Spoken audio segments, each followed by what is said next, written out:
Hello बउआ लोग, क्या हाल चाल। बहुत बढ़िया। तो आज जो है हमारी छठी क्लास है, सिक्स क्लास ऑफ अकाउंट्स है। ठीक है, अकाउंटेंसी की छठी क्लास है। पिछले क्लासेस में हम लोगों ने पढ़ा। हाँ, उसके पहले एक इन्फॉर्मेशन, ठीक है, जिन्होंने भी पहली पिछली क्लासेस नहीं देखी हैं वो देख लीजिए, और जो नहीं देखे हैं तो इस वीडियो को पहले पूरा देखिए, समझ में आ ही जाएगा। बाद में वो वाला जाकर देख लीजिएगा।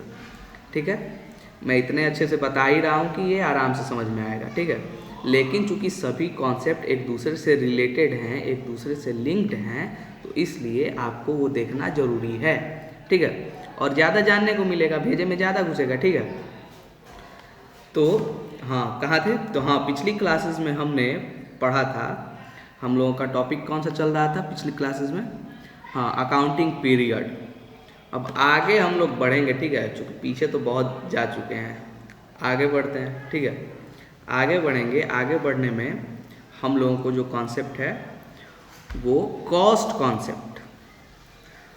कॉन्सेप्ट है, और उसके बाद कॉस्ट कॉन्सेप्ट, डुअल कॉन्सेप्ट। ठीक है, तो आते हैं आपके कॉस्ट कॉन्सेप्ट पे। ये कॉस्ट कॉन्सेप्ट क्या है?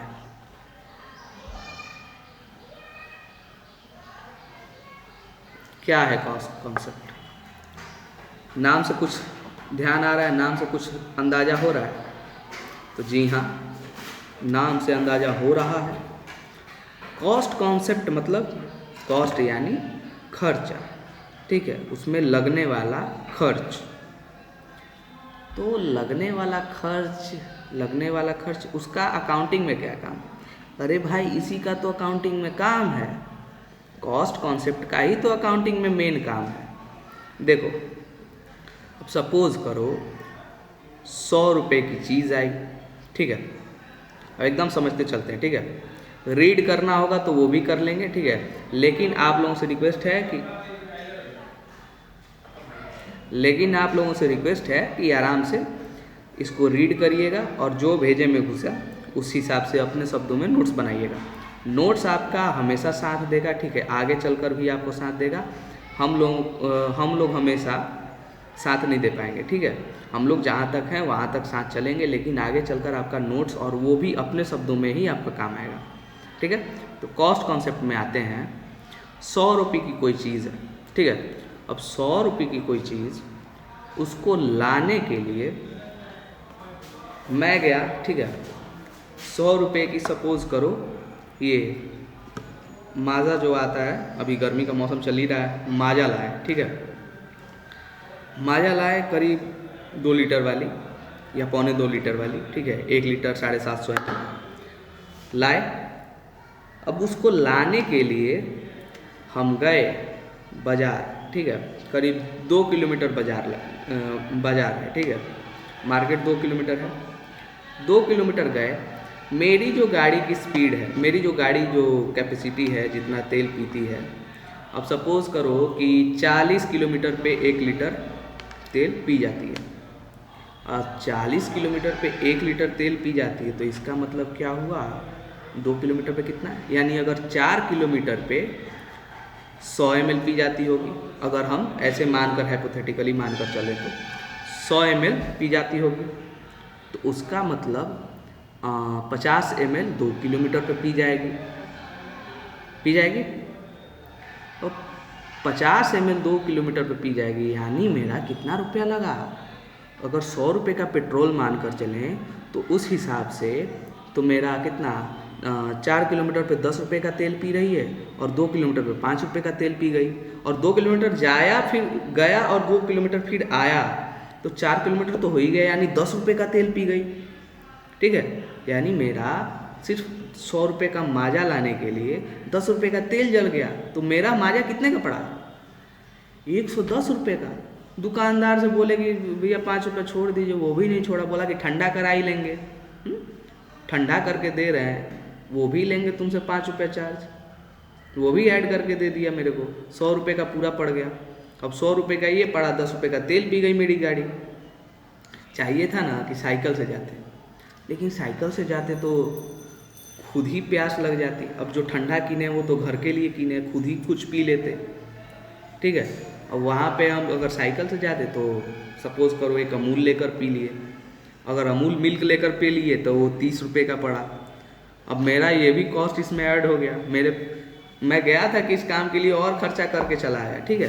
तो ये चीज़ उसमें जुड़ी, ठीक है। अब उसी तरह बिजनेस के लिए है कि अगर सपोज़ करो कि मैं दुकानदार हूँ, ठंडे का दुकानदार हूँ, ठीक है, पान का दुकान है मेरा, सपोज़ करो, ठीक है। अब पान की दुकान पे मैं गया कि बाबू, होलसेलर के पास, कि बाबू मेरे को चाहिए ये एक जो 12 को का पैकेट होता है, 12 ठो का, वो एक मुझे चाहिए, ठीक है। माजा मेरे को दे दो 2 लीटर वाली, ठीक है। अब सपोज़ करो कि मुझे होलसेल प्राइस पे पड़ रहा है 90 रुपये का, ठीक है, और 10 रुपये प्रॉफिट करके मैं उसको बेच रहा हूँ 100 पे, ठीक है।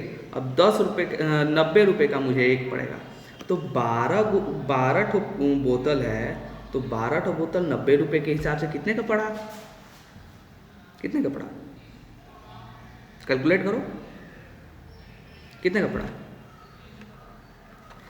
180 रुपये का पड़ा, ठीक है। अब चूंकि जो, अगर मैं हाइपोथेटिकली वही एग्जांपल लूँ कि मेरी बाइक जो है वो तेल पी रही है कितना, 40 किलोमीटर पे 1 लीटर तेल ख़त्म कर जा रही है, ठीक है, पी जा रही है, तो यानी 4 किलोमीटर पे 100 ml तेल पी रही है, ठीक है। अब अगर 100 रुपये का तेल है तो यानी 10 रुपये का तेल 4 किलोमीटर पे पी रही है। अब मेरा जो होलसेलर है वो खुद बैठा ही है जाकर 4 किलोमीटर दूर, ठीक है। अब 4 किलोमीटर दूर मैं जा रहा हूँ और 4 किलोमीटर दूर जाकर वहाँ से ये एक बॉक्स उसका माजा का ला रहा हूँ, ठीक है। अब 1080 का ये पड़ा, 4 किलोमीटर पे ये 10 रुपये का तेल पी रही है, ठीक है।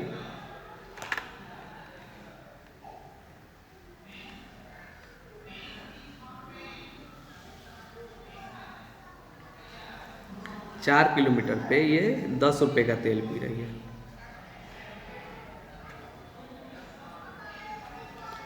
तो अब 4 किलोमीटर मैं गया, ठीक है, यहाँ से मैं 4 किलोमीटर गया और जाकर वहाँ से फिर वापस आया अपना सामान लेकर, 8 किलोमीटर हो गया।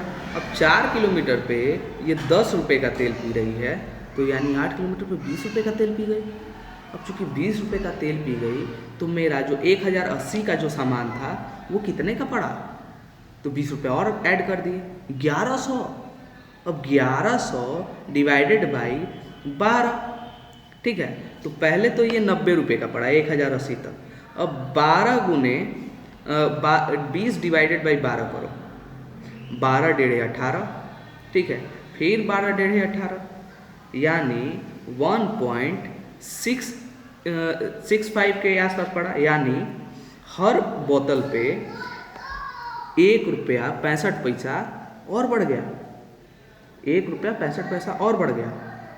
यानी मुझे कितने का पड़ा वो, जो 90 का तो ऐसे खरीद पड़ा, ठीक है, खरीदने के बाद 90 रुपये का मुझे खरीद पड़ा। खरीदने के बाद उसमें 90 रुपये का ये पर यूनिट, 1 यूनिट का यानी 1 बोतल का मेरा दाम था। अब चूँकि ये 1000 प्लस ये 2 कर दें और यहाँ पे 20 हो जाए ये, तो ये कितने का हुआ, 1100, ठीक है। अब चूँकि 1080 का 90 है तो इसमें 20 और ऐड हुआ, तो 20 डिवाइडेड बाई 12 कितने का हुआ, 12 डेढ़े 18, ठीक है, ये 1.5 बार में हुआ, ठीक है।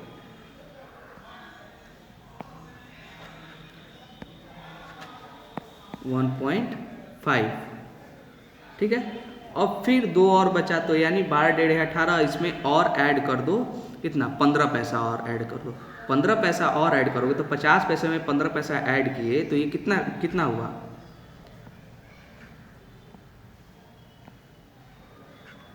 ये 65 पैसा हो गया।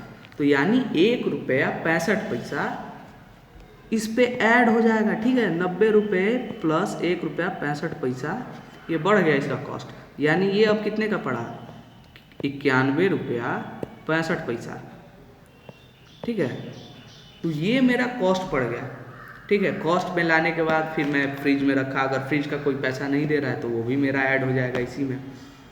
सपोज करो कि अगर मैं जैसे गया और मैं उसको बोला कि देखो भैया जी 95 रुपया MRP है, ठीक है, और आप हमको 95 में नहीं 5 रुपया ऐड करके हमसे ले रहे हो, ये क्यों ले रहे हो, हम जाके कंप्लेन कर देंगे तो।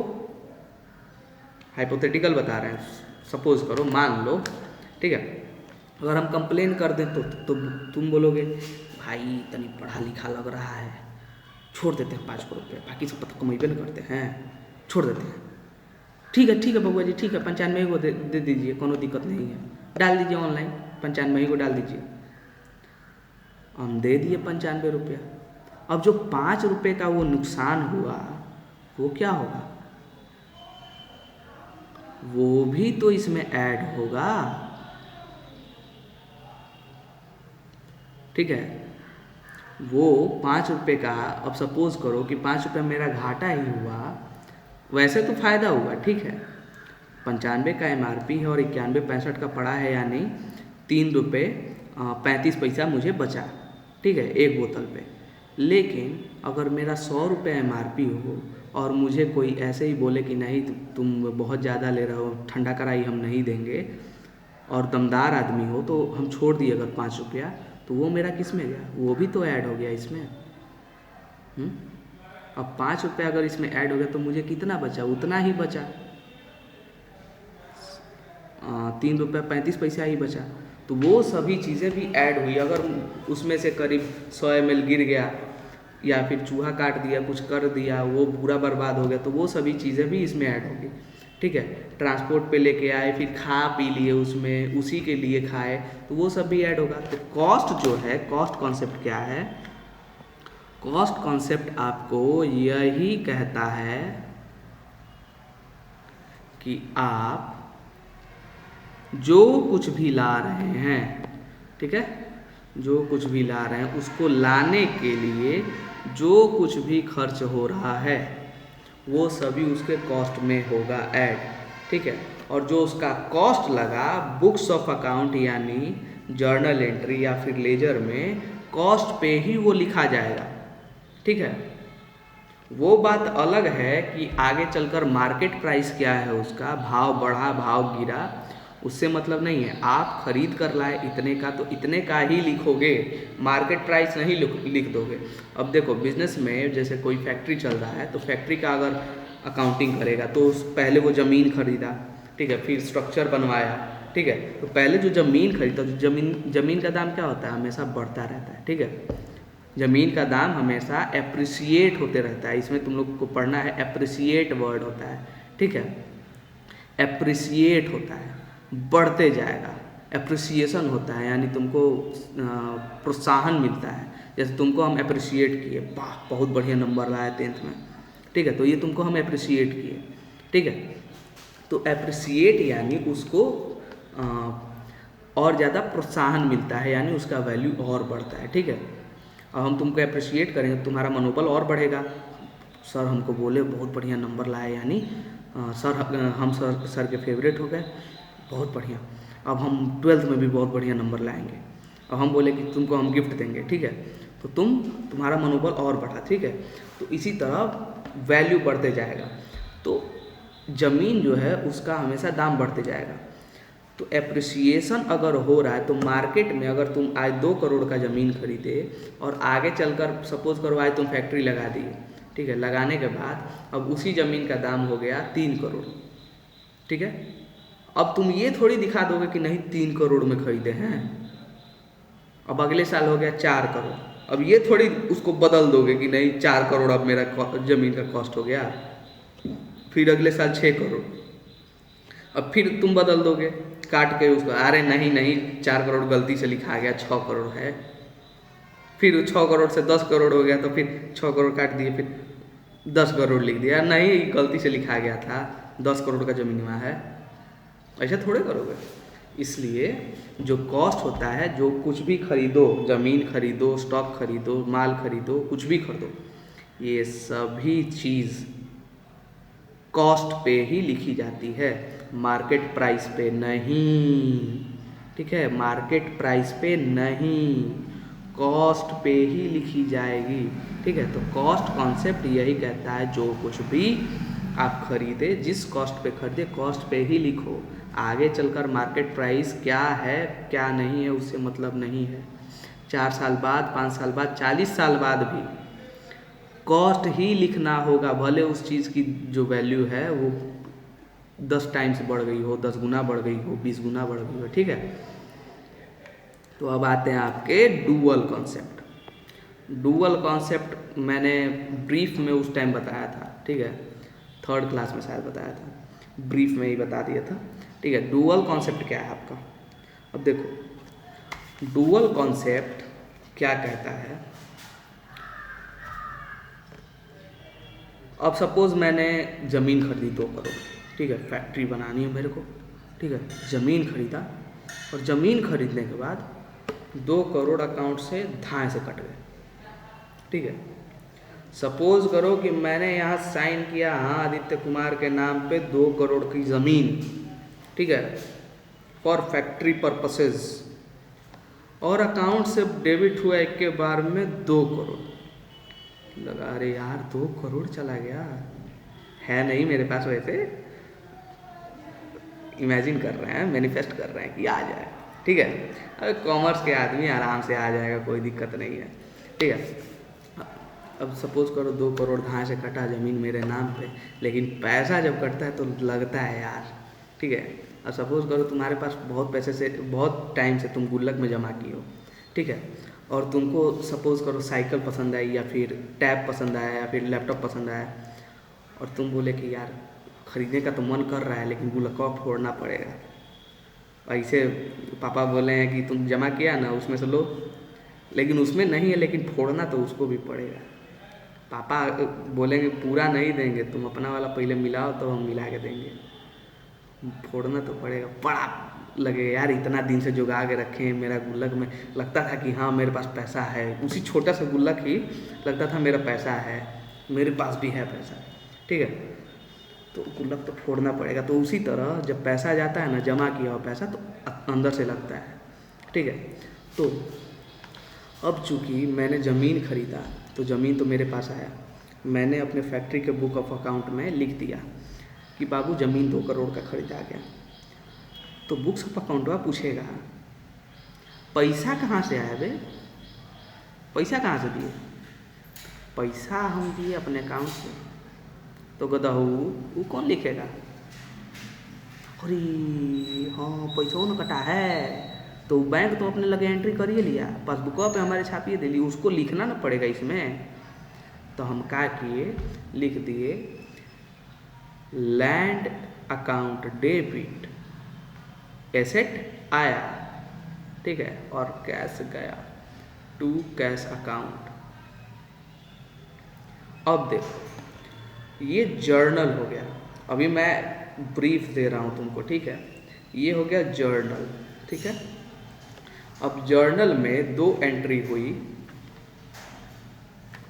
अब जर्नल में 2 एंट्री हुई। ठीक है, एक लैंड की एंट्री हो गई, लैंड अकाउंट, ठीक है, और एक कैश अकाउंट। ठीक है, 2 चीज़ इसमें इन्वॉल्व है। ठीक है, 2 चीज़ इसमें इन्वॉल्व है। तो एक अकाउंट इसका, चूँकि अकाउंट लिखा है ना, तो एक अकाउंट इसका बनेगा और एक अकाउंट इसका बनेगा, यानी एक कॉपी समझ लो कि एक कॉपी इसका बन गया। ठीक है, ये एक कॉपी इसका बन गया और एक कॉपी लैंड का बन गया। ठीक है, ये लैंड कॉपी हो गया। ठीक है, ये लैंड का कॉपी हो गया। तो इसमें क्या लिखा जाएगा, चूँकि ये तो लैंड पहले से है, तो इसमें लिखा जाएगा ये वाला चीज़ वाला, इसमें लिखा जाएगा कैश से लिए हैं 2 करोड़। ठीक है, कैश से लिए हैं 2 करोड़, कैश से 2 करोड़ की ज़मीन में लिए हैं। अब इसमें क्या लिखा जाएगा? तो चूंकि ये कैश का अकाउंट है ही, तो इसमें क्या लिखा जाएगा इसके बारे में?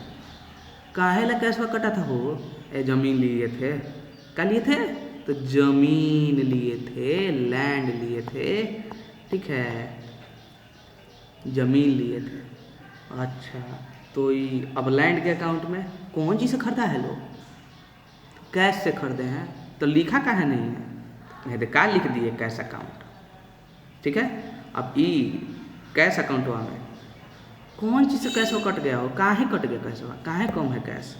अरे जमीन खरीदे थे, जमीन खरीदे थे, तो कहाँ लिखा था? तो क्या लिखा है? लैंड अकाउंट, जमीन खरीदे हैं। तो कैश वाला पूछेगा तो कैश में लिखाएगा जमीन। काहे कैश कटा है? तो जमीन किने थे। लैंड वाला में कैसे क्या ली, कौन चीज़ खरीदा है? कैसे लैंड खरीदा गया? कैश से खरीदे हैं, कैश, कैश से खरीदा है, कैश भी लिखना पड़ेगा, ठीक है। यहाँ कैश लिखा गया, ठीक है। रुको इसको साफ कर दे पहले। इस सॉफ्टवेयर पे ना पेन अच्छा नहीं चलता है यार, हालांकि पेन वैसा अच्छा है भी नहीं, ठीक है। ज़्यादा से ज़्यादा सब्सक्राइब करो लोग, ठीक है।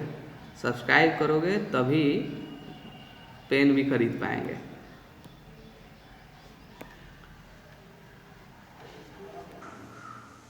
तो देखिए, तो ये जो डुअलिटी का कॉन्सेप्ट है, डुअलिटी के कॉन्सेप्ट में सिंपल से ये समझ लो, पूरा कंक्लूजन करके दे रहा हूँ। सिंपल से ये समझ लो कि जो कुछ भी खरीदा जाए या फिर बेचा जाए, उसमें जो जो चीज़ें इन्वॉल्व हैं, जो जो ट्रांजैक्शन इन्वॉल्व है, किसी का आना हो रहा है तो किसी का जाना भी हो रहा है, किसी का जाना हो रहा है तो किसी का आना भी हो रहा है। तो जो जो चीज़ें इन्वॉल्व हैं, यानी उस ट्रांजैक्शन का जहाँ जहाँ इफ़ेक्ट पड़ेगा, जहाँ जहाँ चेंज होगा, उस ट्रांजैक्शन के कारण जो जो चेंज करना पड़ेगा, और उस चेंज के कारण उसको कहीं रिकॉर्ड करना पड़ेगा, जहाँ जहाँ रिकॉर्ड करना पड़ेगा, उसी को डुअलिटी का कॉन्सेप्ट कहते हैं, ठीक है। कुछ परचेज़ किए तो उसका इफ़ेक्ट उस चीज़ जो आ रही है उसका भी, उसके ऊपर भी हो रहा है और कैश के ऊपर भी हो रहा है। उधारी में ख़रीदे तो यानी मेरे ऊपर लायबिलिटी बढ़ रही है, ठीक है, यानी क्रेडिटर बढ़ रहा है, मेरे ऊपर बोझ बढ़ रहा है, ठीक है। तो यहाँ पे बोझ बढ़ रहा है और वहाँ पे चीज़ कोई आ रही है, ठीक है, वो चीज़ भी बढ़ रही है, ठीक है। तो किसी भी ट्रांजैक्शन का जहाँ जहाँ जो जो इफ़ेक्ट है उसको रिकॉर्ड करेंगे, वही डुअलिटी का कॉन्सेप्ट है, ठीक है। देखो, अब आते हैं आपके रिवेन्यू रिकॉग्निशन, यानी जो ये आपकी नेक्स्ट टॉपिक है, रिवेन्यू रिकॉग्निशन। अब रिवेन्यू रिकॉग्निशन क्या है? तो देखो,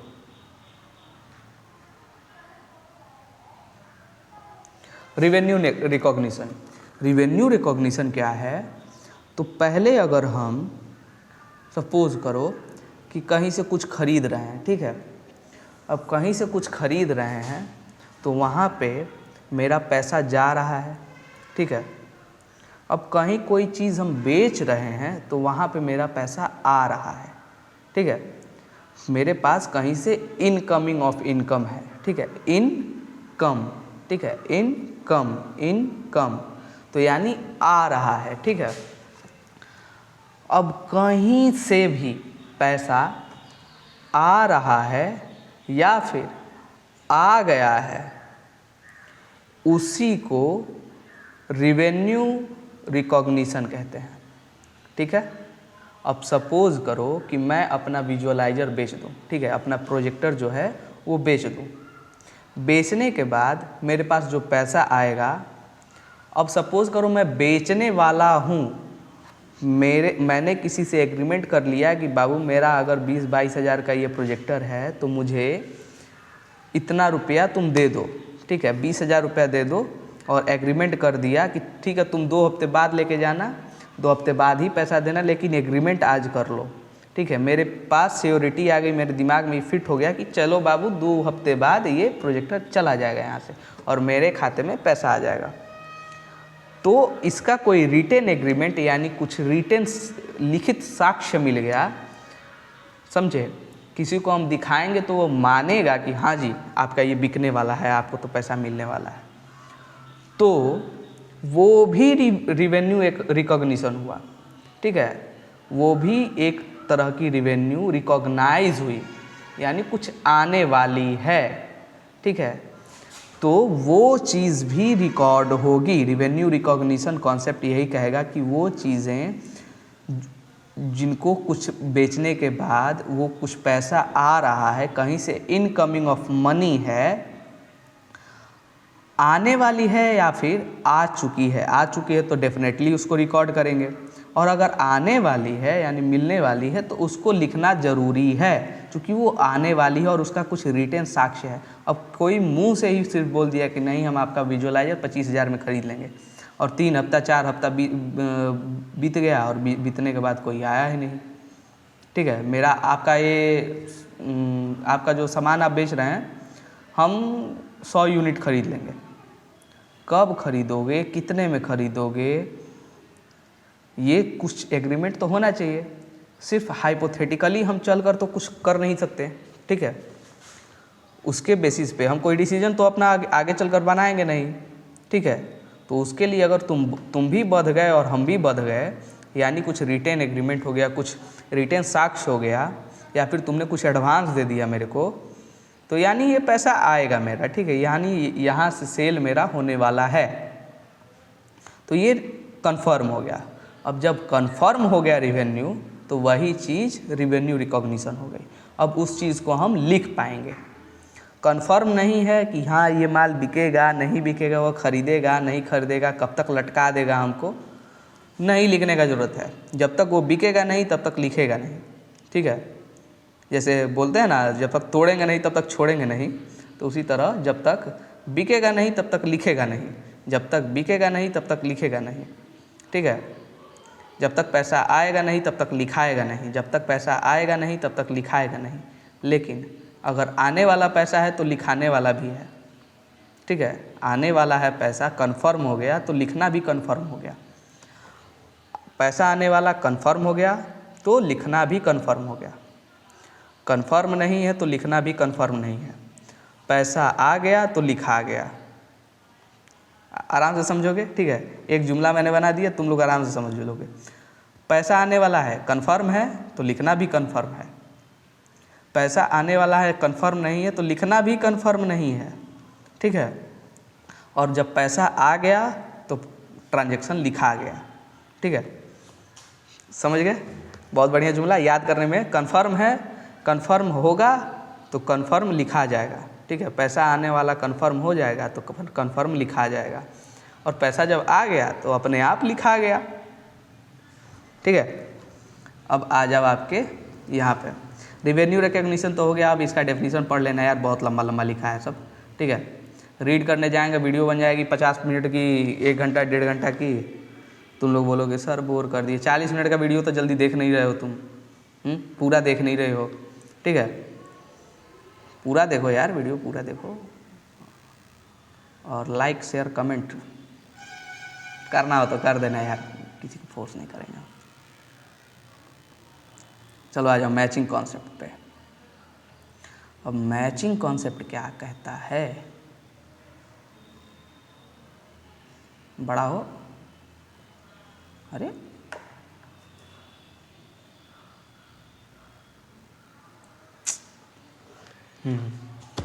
अब देखो मैचिंग कॉन्सेप्ट क्या कहते हैं, किसको कहते हैं मैचिंग कॉन्सेप्ट? क्या है मैचिंग कॉन्सेप्ट? मैचिंग मतलब मैचिंग ड्रेस पहनना, जो लड़कियों का होता है, मैचिंग ड्रेस से मैचिंग ईयरिंग्स, मैचिंग चूड़ी, वो करना, मैचिंग मेकअप नहीं। मैचिंग का कॉन्सेप्ट मतलब सिमिलर तो है, लेकिन नाम से तो मालूम पड़ ही जा रहा है कि मैचिंग है। तो मैचिंग का मतलब ये हुआ कि जो हमने ये डुअलिटी के कॉन्सेप्ट में, रिवेन्यू रिकॉग्निशन के कॉन्सेप्ट में जो कुछ भी खर्चे, रिवेन्यू, डुअलिटी के कॉन्सेप्ट में जो कुछ भी ट्रांजैक्शन पे इफ़ेक्ट पड़ा, उसको मैच करते हुए चलेंगे, ठीक है। अब सपोज़ करो जैसे मैंने बताया कि लैंड खरीदा 2 करोड़ का और उसको रिकॉर्ड किया, ठीक है, कैश से खरीदा 2 करोड़, तो लैंड के जो कॉपी है, लैंड की जो कॉपी है, लैंड के कॉपी में कैश को रिकॉर्ड करेंगे और कैश की कॉपी में लैंड को रिकॉर्ड करेंगे। ऐसा थोड़ी होगा कि लैंड वाले में लैंड लिख देंगे और कैश वाले में कैश लिख देंगे, ठीक है। तो लैंड की कॉपी में कैश को लिखेंगे और कैश की कॉपी में लैंड को लिखेंगे, ठीक है। अब जब ये लिख देंगे तो अब इसको मैच करेंगे, क्या सही में 2 करोड़ का लैंड खरीदाया है इसमें? 2 करोड़ का अगर नहीं खरीदाया है तो ये मैच नहीं हो रहा है, कुछ और पैसे गए होंगे। या फिर अगर लैंड वाले कॉपी में यहाँ पे लिखा है कि 2 करोड़ 50 लाख, ज़मीन तो 2 करोड़ की थी। कैश वाले में जाकर देखे 2 लैंड लिखा हुआ है कैश की कॉपी में 2 करोड़। तो जब 2 करोड़ की कैश कॉपी में दिख रही है तो 2 करोड़ की कैश वाली कॉपी में दिख रही है, तो लैंड वाली कॉपी में कैश क्यों 2.5 करोड़ दिख रहा है? मिसमैच है यहाँ पे, समझे। तो मैचिंग कॉन्सेप्ट यही हमको, ये इसका काम सबसे लास्ट में आएगा बाद में, क्योंकि कौन कौन से खर्चे इस साल हुए हैं ये भी देखना पड़ेगा पूरा। उसको एनालाइज, एक तरह से समझ लो कि एनालाइज करना और चीज़ों को मिलाते हुए चलना कि कहाँ गड़बड़ है, कहाँ ये मिल रहा है, हाँ ये 50,000 50,000 1 लाख 1 लाख 1.5 लाख 1.5 लाख 2 लाख 2.5 लाख, ये 50,000 कहाँ से आया? अरे वो गलती से हो गया है, चलो तब इसको ओमिट करो, रिवर्स एंट्री मारो, काटना नहीं है, रिवर्स एंट्री मारो, ठीक है। 50,000 का कुछ और दिखाओ, नहीं तो उसको रिवर्स एंट्री मारो, ठीक है। काटा नहीं जाता है बाबू, जर्नल एंट्री और लेजर में कुछ भी ऐसे भोंक नहीं देंगे कि ऐसे एकदम गाज दिए, देखो तुमको दिखा रहे हैं, ऐसे एकदम गाजने लगे, ऐसे एकदम गाज रहे हैं, एकदम ऐसे भोंक रहे हैं, ऐसे नहीं किया जाता है ऐसे, ठीक है। जर्नल एंट्री और लेजर इसमें भोंका नहीं जाता है, एकदम गंदा नहीं कर दिया जाता है, ठीक है। इसमें क्या किया जाता है, तो रिवर्स एंट्री मारी जाती है उसको, ठीक है। और इसीलिए इसमें ये चीज़ लगता है, ये सब कॉन्सेप्ट लगते हैं, ये सभी चीज़ें दिमाग में फिट करनी पड़ती हैं, याद नहीं करनी पड़ती हैं बाबू, समझनी पड़ती हैं। और चूँकि इंटरेस्टिंग चीज़ है ना, तो इसलिए बाबू बहुत मज़ा आता है, चूँकि याद तो करना है नहीं इसमें, ठीक है। और ये देखो फुल डिस्क्लोजर कॉन्सेप्ट, नेक्स्ट जो कॉन्सेप्ट है तुम्हारा फुल डिस्क्लोजर कॉन्सेप्ट। आ जाओ, फुल डिस्क्लोजर कॉन्सेप्ट क्या होता है?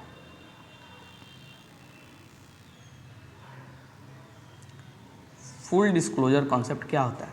तो फुल डिस्क्लोजर कॉन्सेप्ट यानी जो कुछ भी बिल, मैंने बिल और वाउचर में भी अंतर बताया था, बीएसटी में भी शायद बताया है, और ना अकाउंट्स में ही बताया, ठीक है। बिल और वाउचर में मैंने अंतर बताया, ठीक है। जो वीडियो वो नहीं देखा है वो जाकर देख लेना। तो बिल और वाउचर, जो वाउचर होगा, वाउचर को भी संभाल कर रखा जाता है, ठीक है। चूँकि ये मैचिंग जब करते हैं ना, तो मैचिंग में ये काम आता है, मैचिंग वाले कॉन्सेप्ट में बहुत ज़्यादा काम आता है ये वाउचर। वाउचर में देखेंगे, अरे 50,000 का ये मशीन खरीदे थे, 75 लिखा है, कहाँ है 75 लिखा है? 25,000 का झोल, 25,000 चूँकि खर्चा दिखा दिया तो 25,000 अंदर कर लिया, समझे। तो झोल हुआ ना वहाँ पे, 25,000 का झोल, कौन किया, अब वहीं से छानबीन है स्टार्ट, ठीक है। उठाओ डंडा पीट दो। तो ये सब चीज़ें मैचिंग पे काम में आएंगी। वाउचर जो होगा अंत तक संभाल के रखा जाता है, कभी कभी तो 2-2 साल तक संभाल के रखना पड़ता है अगर कोई उसमें लफड़ा है तो, ठीक है। वो वाउचर अंत तक संभाल के रखना पड़ेगा। जो है फुल डिस्क्लोजर कॉन्सेप्ट, जब हम इन्वेस्टर के पास बैठेंगे, बाबू हमको पैसा दो, हमको प्रोडक्ट लॉन्च करना है, बाबू हमको पैसा दो, हमको बिजनेस आगे बढ़ाना है, ठीक है। अब वो बोलेगा कि ठीक है अपना बुक्स अकाउंट लाइए। अब आप न उसको लिखे हैं, आपका अकाउंटेंट न लिखा है, कहीं झोल किया हो, आपके एम्प्लॉय लिखे हैं उसको कहीं झोल किया हो, तो एक काम कीजिए, अपना वाउचरों ले आइएगा और ये अकाउंट्स भी लेते आइए, ठीक है। फाइनेंशियल स्टेटमेंट पूरा ले आइए और ये आपका वाउचर भी लेकर आइए।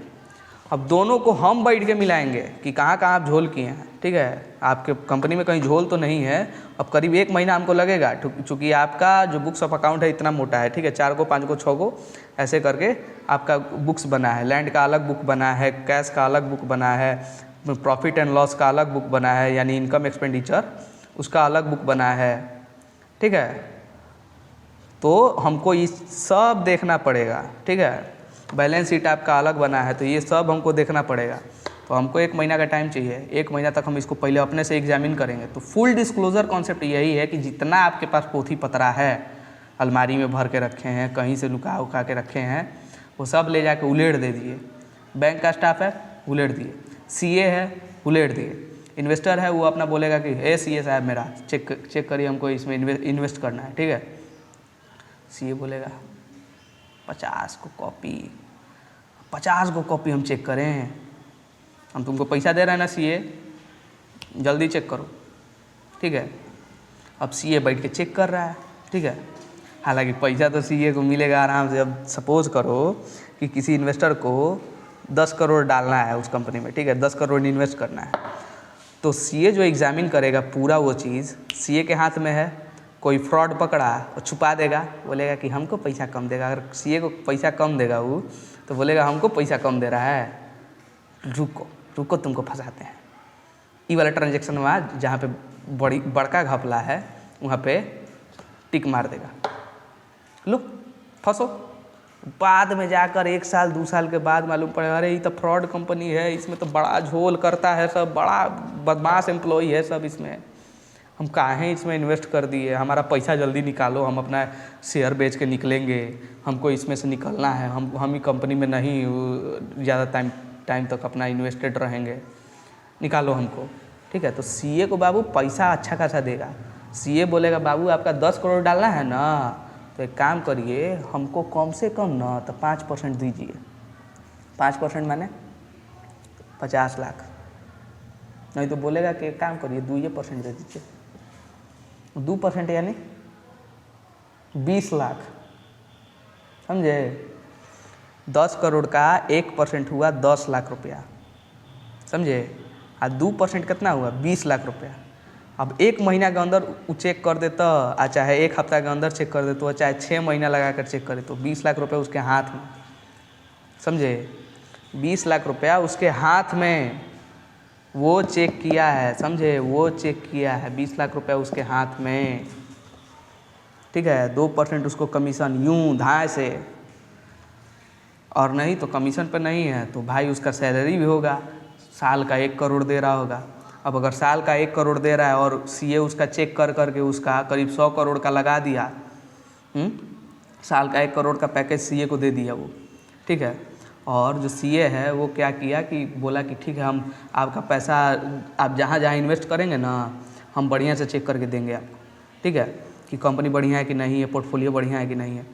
वो चेक कर करके दे रहा है, ठीक है। खूब इन्वेस्ट कर रहा है, खूब इन्वेस्ट कर रहा है लोग, वो चेक कर करके खाली दे रहा है, ठीक है। अब उसका 100 करोड़ रुपया वो सही जगह लगवा दिया, बहुत अच्छा प्रॉफिटेबल कंपनी में लगवा दिया, बहुत अच्छा ज़मीन में लगवा दिया, ठीक है। 1 करोड़ का सालाना दे रहा है उसको, तो 100 करोड़ का 1% ना पड़ा, तो 1% का तो ऐसे ही मिल ही रहा है सीए को। तो बाबू 1 करोड़ तो कहीं गया ही नहीं, समझे। 1 करोड़ तो कहीं गया ही नहीं, और वो भी एक क्लाइंट से, समझ रहे हो सीए का कितना पावर है। अब बाबू ये तो बहुत कम हम पैसा बता रहे हैं, छापेगा वो सब अथाह छापेगा, सब अथाह, समझा। उसका कोई अंत नहीं है छापने का, बशर्ते स्किल हो। अब वो चेक करने वाला भी स्किल होना चाहिए, समझे। चेक करने वाला भी स्किल होना चाहिए कि चेक कर रहे हैं तो सही से चेक कर रहे हैं कि नहीं, ठीक है। चलो अब आते हैं, आपका ये जो फुल डिस्क्लोजर कॉन्सेप्ट है तो यही बताएगा कि पूरा जो आपका इन्वेस्टर को दिखाना है, कहीं से पैसा रेज कर रहे हैं तो इन्वेस्टर को दिखाना है, तो वहाँ पे पूरा पोथी पत्रा अपना ले जाके रख दीजिए, ले बउआ चेक कर, ठीक है। बैंक के पास जा रहे हैं, ले बउआ चेक कर पूरा, ठीक है। तो फुल डिस्क्लोजर कॉन्सेप्ट यही है कि जितना पोथी पत्रा जमा करके रखें, जितना डॉक्यूमेंट आपके पास है वो सभी शो करिए। फुल डिस्क्लोजर कॉन्सेप्ट यही कहता है, फुल शो करिए, ठीक है, सभी चीज़ें शो करिए, ठीक है।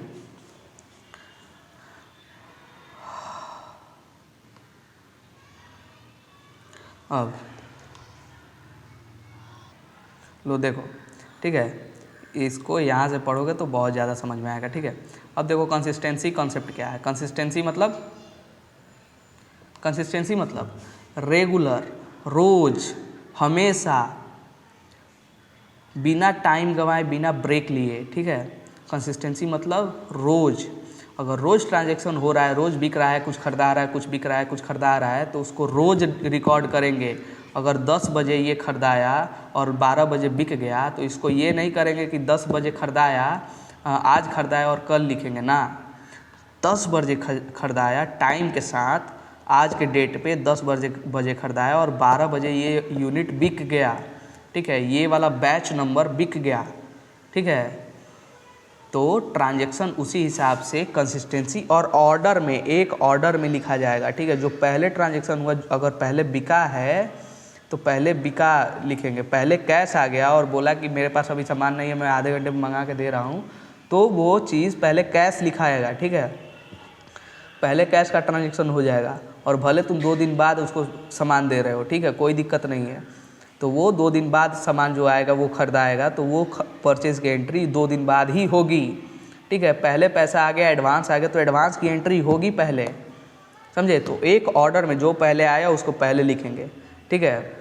तो कंसिस्टेंसी और रेगुलर लिखेंगे, ठीक है। रेगुलर यानी रेगुलर बेसिस पे ट्रांजैक्शन लिखेंगे, छोड़ेंगे नहीं कि नहीं बाबू आज मन नहीं कर रहा है एंट्री करने का, टैली पे टिप टिप टिप नहीं करने का मन कर रहा है, दर्द कर रहा है उंगली, ठीक है, ये दर्द कर रहा है, तो लिखना तो पड़ेगा बाबू, हाथ में ग्लव्स पहन कर लिखो, ठीक है। अब देखो हम लोगों की वीडियो बन चुकी है 41 मिनट की, ठीक है। इसमें जो कुछ भी समझ में नहीं आया कमेंट में बताओ, अलग से वीडियो बनानी होगी बना दूंगा, रील्स बनानी होगी बना दूंगा, ठीक है। जो समझ में नहीं आया कमेंट में बताओ, ठीक है। अब अपनी क्लास ऑफ हो रही है, ठीक है। नेक्स्ट क्लास में अपने आगे के कॉन्सेप्ट जानेंगे। अब ज़्यादा कॉन्सेप्ट नहीं है, बहुत कम कॉन्सेप्ट है। अब 9 पेज तक अपन कंप्लीट कर लिए, 19 पेज, 10 पेज और है, यानी खूब से खूब अगर छोटे छोटे कॉन्सेप्ट हुए या फिर अगर रेलेवेंट कॉन्सेप्ट ज़्यादा नहीं हुए तो अपन खींच देंगे, ठीक है, एक ही क्लास में खींच देंगे उसको। और नहीं अगर रेलेवेंट कॉन्सेप्ट हुए, ज़्यादा वास्ट कॉन्सेप्ट हुए, आपको समझने के लिए ज़्यादा ज़रूरी हुए, आराम से 2 क्लास 3 क्लास लगेंगी, ठीक है। लेकिन इसमें अगर हम लोग टाइम दे देंगे ना तो आगे आप लोग का जर्नल एंट्री खेल हो जाएगा, ठीक है। ये सभी चीज़ें चूँकि ये सब चीज़ें बहुत इंपॉर्टेंट है, इसमें अगर आप लोग टाइम दे देंगे ना तो जर्नल एंट्री बहुत ज़्यादा इंटरेस्टिंग होगी। खेलेंगे आप लोग जर्नल एंट्री से, खेलेंगे, लिटरली मैं बोल रहा हूँ ना, खेलेंगे आप लोग जर्नल एंट्री से। Journal entry, ledger, trial balance, financial statement, ये सभी प्रॉफिट एंड लॉस, ये सभी चीज़ों से आप खेलेंगे, मैं एकदम बता रहा हूँ, अगर इस सब चीज़ों में आप लोगों ने थोड़ा टाइम दिया तो, ठीक है। और जो समझ में नहीं आया कमेंट में लिखो, ठीक है। आज वीडियो देख रहे हो, कभी भी वीडियो देख रहे हो, ठीक है, 2 साल बाद, 3 साल बाद, 4 साल बाद, 5 साल बाद, कितने भी टाइम पे ये वीडियो हमेशा रहेगी, ठीक है, कभी डिलीट नहीं होगी, ठीक है। हमेशा जब भी देखना हो देख लेना, ठीक है। फीचर्स खोजोगे बाबू तो मैं नहीं दे पाऊँगा फीचर्स, अभी चूँकि मुझे भी अपना कंप्लीट करना है कोर्स, ठीक है, मुझे भी मेरा भी एग्ज़ाम आने वाला है, ठीक है, जून में 1 अटेम्प्ट दूंगा, ठीक है। और अभी चूँकि ये सभी चीज़ें लेकर चल रहा हूँ तो मुझे अभी उतना कॉन्फिडेंस नहीं आ रहा है कि जून में मेरा कुछ हो पाएगा, ठीक है, लेकिन मेहनत करूँगा। तुम लोगों की क्लासेस बंद नहीं होगी, ठीक है, वीडियोस रेगुलर रिकॉर्ड होंगी, ठीक है, लेकिन मेहनत आपको कर रहा है, मेरी मेहनत मैं कर रहा हूँ, तुम्हारी मेहनत तुम करोगे, ठीक है। चलो, थैंक यू।